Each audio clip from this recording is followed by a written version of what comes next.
If you're running a contracting business and you want more customers this month, not next year, this video is for you. I'm Andrei, and I've helped over 50 contracting businesses generate over $24 million in new sales just last year using proven systems. Now, whether you're a builder, plumber, sparky, roofer, or even landscaper, and you felt like you've been doing everything right, I can promise you one thing. It's not your service, it's your systems. So today I'm going to walk you through my playbook I'd use to get more customers for your business in the next 30 days. Let's dive straight in. The very first thing we need to do is fix our visibility, because if no one knows we exist online, they're never going to find us and we're not going to get any customers. And what's the fastest way to do this? Optimizing our Google Maps and having a social media presence.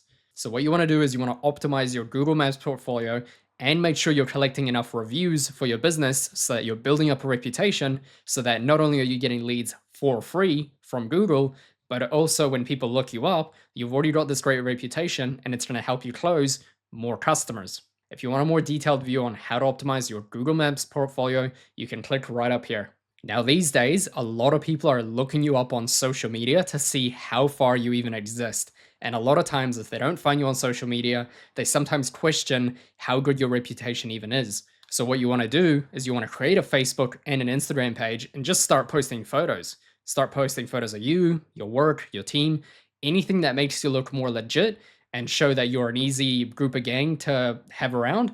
And they're more likely to actually hire you because you've got that social media presence in your local community. Now we need to pay to get some more attention, and the very first way to do that is with Google Ads. Now, when homeowners need a service done, the first place they go is to look on Google, especially if you do plumbing, electrical, anything emergency related. That's the very first place that they're going to go. So what you want to do is you want to search up a search campaign. You want to select all the correct keywords for your campaign that actually match the service that you provide. And then you want to run that search campaign to a landing page that we'll go over in a second. And that way you're going to get really hot customers that need your service right now. And with Google Ads, you always want to be testing different keywords and different ad copies to see what works best for your business and optimize it from there, so that you're not paying for keywords that don't actually match your service. And if you want a full in-depth guide on Google Ads and how to do keyword research, I can link some videos up here as well. And with Google Ads, you don't want to send them to your website, because if you send them to your website, they'll start wandering around, they'll start getting confused.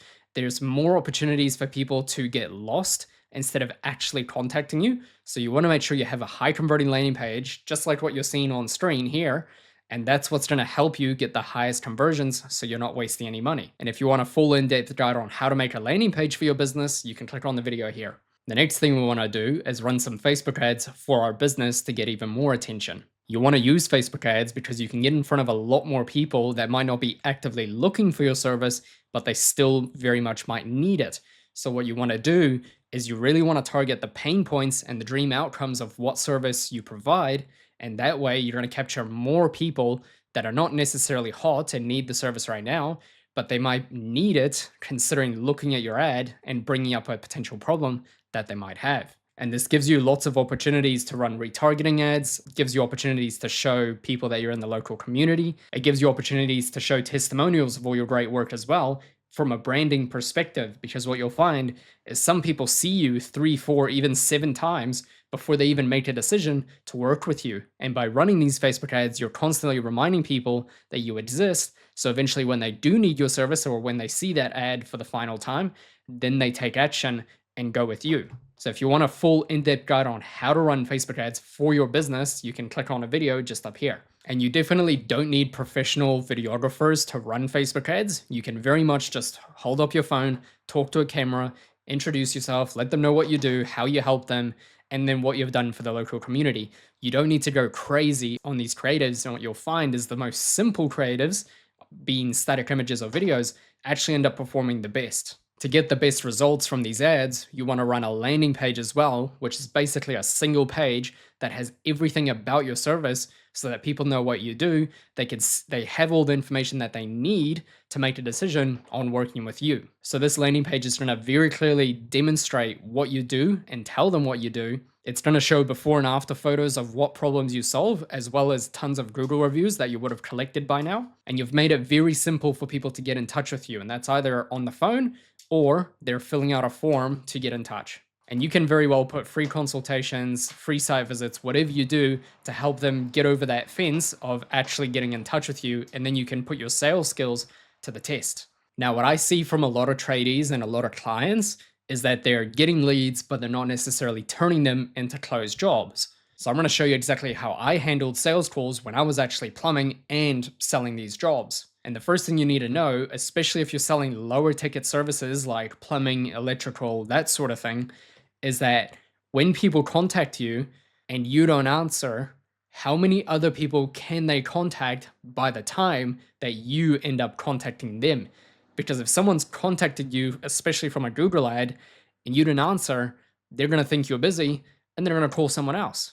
So if you don't actually answer the phone when they call you, or if they put an inquiry through and you don't call back for hours after they send through that inquiry, that's just going to leave you hanging and you're going to miss out on a potential opportunity because you didn't answer the phone. So there is an actual scientific study that I can link right above here that shows you how much you're losing out on as soon as you don't call people within 5 minutes. They start to lose interest and they just go to someone else because there's no loyalty in this game when we're dealing with cold traffic. So you need to show some loyalty to them, give them a call, get them on the hook, and close the job. Now, what you can do to mitigate this if you genuinely can't call people back within 5 minutes is you can set up automations in your CRM that can text and email people immediately to let them know that you've got their details and someone will be in touch. And this can help your odds of them not contacting someone else because they've already been reassured that they have got your details and that you will call them. And what I like to do in these emails and texts is put links to the customers' Google reviews and some video testimonials if you have them to help reassure them that they're making a good decision and we're the right guys for the job. So you definitely don't want to be the guy that loses out on leads just because you were far too slow.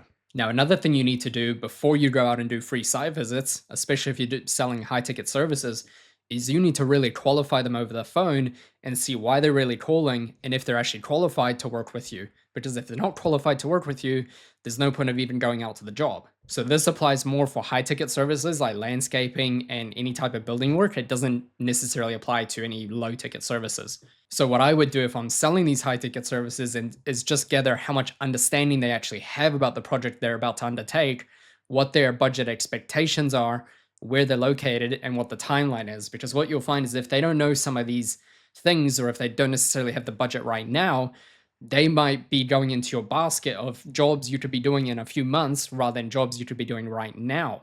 So you need to be well aware of the buying intent of the customer, because if you don't know the buying intent and you're going to customers' houses that are not actually willing to go through right now and wasting your time, you could have been going to people that are ready to renovate right now, serve them. And for the people that aren't ready just yet, or they're just inquiring, you can definitely leave them in your CRM, give them a call in 2 to 3 months' time and just see where they're at.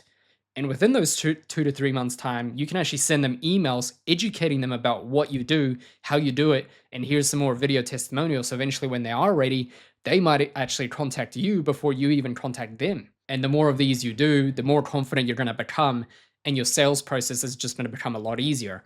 So I definitely recommend recording all your sales calls that you have with customers, seeing what the typical objections are, having that in a long list, and just having those rebuttals ready to go. Because if a customer doesn't want to pay for a site visit that is not actually free, there are various things you could say to help overturn the tables, and you need to figure out what those are and just test it to see what's the best sales process for your business, so that when you do bring on future salespeople, or if you merge some of the ground workers to office staff, they already know how to handle these objections, and then you can get more sales that you otherwise would have missed out on because you didn't know how to handle the sales call. And now that you're getting leads and you're closing jobs, you need to very much keep track of all your numbers so that you know how to improve everything. So what I mean is, you need to know your cost per lead, you need to know your cost per customer, you need to know your lead to booking rate, and your actual close rate. You also want to know your average job value so you can actually project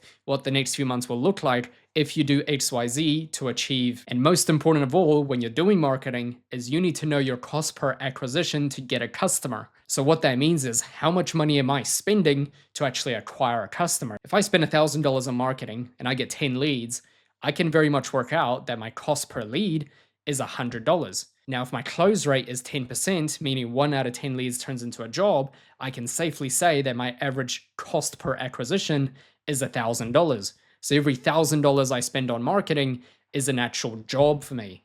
So now what we need to do is figure out, how can we either bring this cost per lead down or significantly increase this conversion rate, the sales rate, to actually close the job.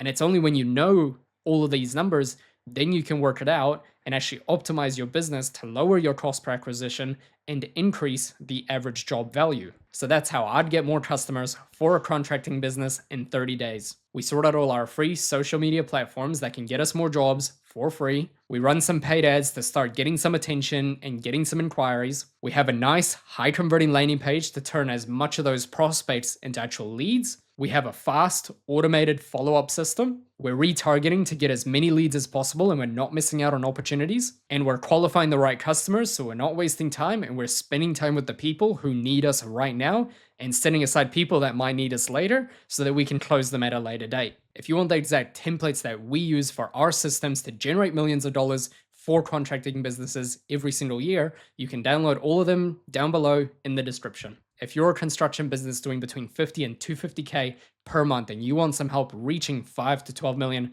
per year, you can book a free discovery call with me down in the description. If this video helped you, make sure you hit like and subscribe, and I'll see you in the next one.